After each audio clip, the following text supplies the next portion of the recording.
ఎంతో మంది దేవుళ్ళని నమ్మినా, ఎన్నో లక్షలు ఖర్చు పెట్టినా కానీ ఉద్యోగాలే రావడం లేదు. ఇప్పటి నుంచి ఏ దేవుని నమ్మకూడదు, డబ్బులు ఖర్చు పెట్టకూడదు.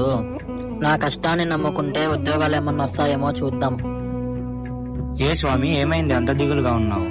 లేదు స్వామి, ఎంతో మంది దేవుళ్ళని మొక్కినా, ఎన్నో దేవుళ్ళకి లక్షలు ఖర్చు పెట్టినా కానీ ఉద్యోగాలు రాలేదు.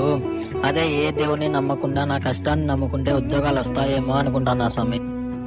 ఎప్పుడు అట్లా అనుకోకు స్వామి, ఆ అయ్యప్ప స్వామి ఎప్పుడూ నీ తోడుంటాడు. పొద్దున్న ఇంకా నువ్వేం తినలేదు కదా, ఇదిగో స్వామి ఈ అరటిపండు తిను. నీకెలా తెలుసు స్వామి? అంతా అయ్యప్ప స్వామి మహిమ స్వామి.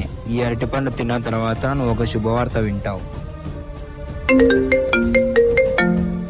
హలో, అవునా?